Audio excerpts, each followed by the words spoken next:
J'ai vu en priorité des personnes qui souffrent d'aphasie non fluente, c'est-à-dire suite à un AVC ou un autre problème cérébral, ont des difficultés à parler et la parole spontanée. On adapte en fonction du patient aussi, de ses possibilités, parce que la dernière chose qu'on veut, c'est les mettre en échec. Je travaille avec le rythme et avec la mélodie, et je suis un protocole de musicothérapie neurologique pour lequel j'ai été formée, qui nous vient des États-Unis, qui ont fait des protocoles et notamment pour la parole.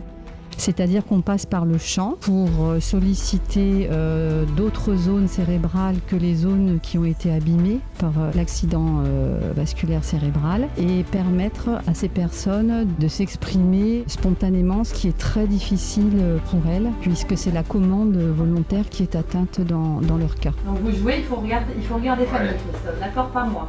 Hein? Il faut regarder elle, ouais.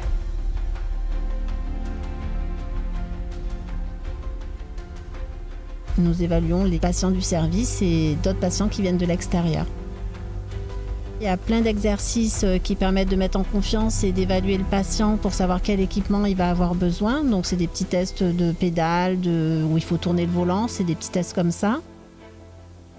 Après, on a tout ce qui est test de rapidité avec des mesures de réflexe pour, par exemple, freiner en un temps suffisamment rapide. Après, on a beaucoup d'exercices d'attention sur l'attention soutenue et l'attention divisée. Et après, on a des parcours de conduite où là, il y a des situations à gérer, où le patient va devoir évaluer les informations et prendre une décision en fonction de ce qui se passe. Au niveau du bilan, ça nous donne une indication sur les capacités de la personne à reprendre ou non la conduite, même si ce n'est pas nous qui sommes décisionnaires de ça, mais on va pouvoir donner notre avis et donner aussi notre avis sur l'aménagement. Ça peut permettre de les rassurer aussi, de voir que la conduite va être possible avec tel ou tel aménagement.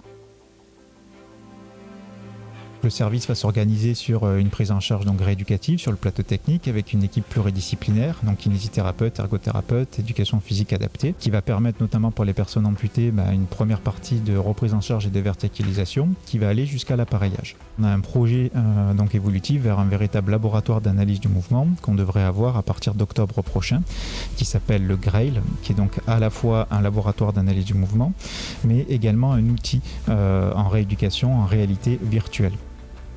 On a pu tester plusieurs genoux. J'ai pu tester le simulateur de voiture également pour tout ce qui est amputé, parce que du coup, toutes les pédales se font à gauche.